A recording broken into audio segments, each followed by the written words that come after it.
From Washington, this is VOA News.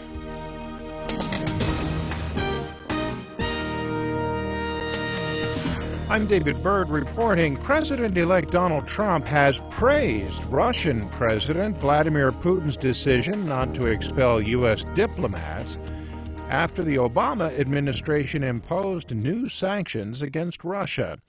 On Twitter Friday, the president-elect said, quote, "Great move on delay by V. Putin. I always knew he was very smart," unquote. Earlier, Putin had released a statement that said Russia would not expel any U.S. diplomats in retaliation for sanctions imposed because of Russian intelligence agencies' interference in November's elections. President Obama announced the new round of sanctions Thursday after U.S. intelligence agencies concluded that Russia had directed computer attacks on the Democratic National Committee headquarters and Hillary Clinton's campaign manager's accounts. 35 Russian government officials were given 72 hours to leave the United States for acting in a manner inconsistent with their diplomatic status and consular activities.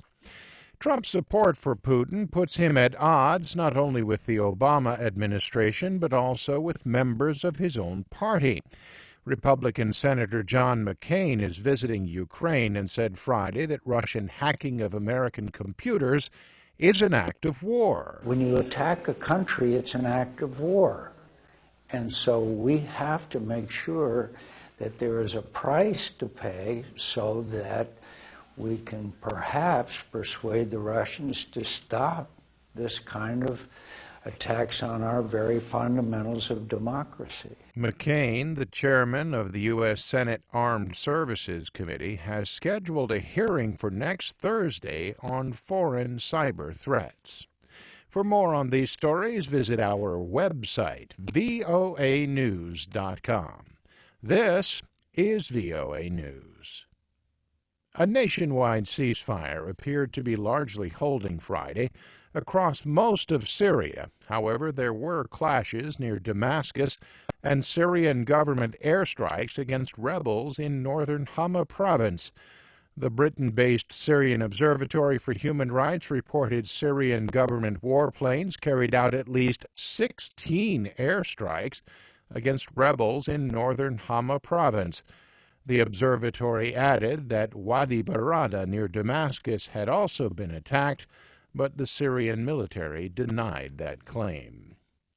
Major cities around the world are focusing on security while anticipating big crowds at New Year's celebrations to ring in 2017. Added security is in place in many cities because of the threat of terrorism after attacks this year in Nice, France, and Berlin, Germany. The German capital has added concrete barriers and armored cars near the traditional Brandenburg Gate celebration venue to protect crowds from vehicles. Paris canceled fireworks at the Eiffel Tower again this year, but a display will be staged along the Champs-Élysées, which has been fortified by armed soldiers and traffic barriers. In central London, armed police will be deployed on board underground trains for the first time. New York City officials have positioned dozens of dump trucks weighed down with loads of sand in the Times Square area to act as a protective barrier.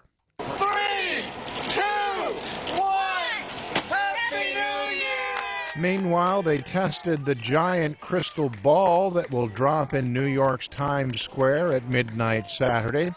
The 3 2/3 meter wide ball is covered with 2,688 Waterford crystal triangles. Inside, it is illuminated by more than 32,000 LED lights, which can produce a palette of more than 16 million colors. Tim Tompkins is with the Times Square Alliance. Because there's 38,000 Philips LEDs, you can have up to 16 million different color combinations. It'll shift and change all the time as it does throughout the evening.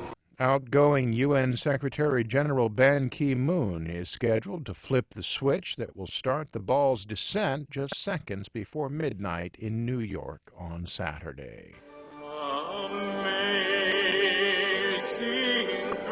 A funeral mass was held for the late Zsa Zsa Gabor in Beverly Hills Friday. During the mass at Good Shepherd Catholic Church, Father Ed Benioff told the crowd that Gabor was a Hollywood legend, an icon known for beauty and for talent. Her husband, Friedrich van Anhalt, was seated in the front of the church, close to where Gabor's ashes were displayed in a gold rectangular box. Gabor died December 18th at the age of 99. For more, visit our website. I'm David Byrd in Washington. That's the latest world news from VOA.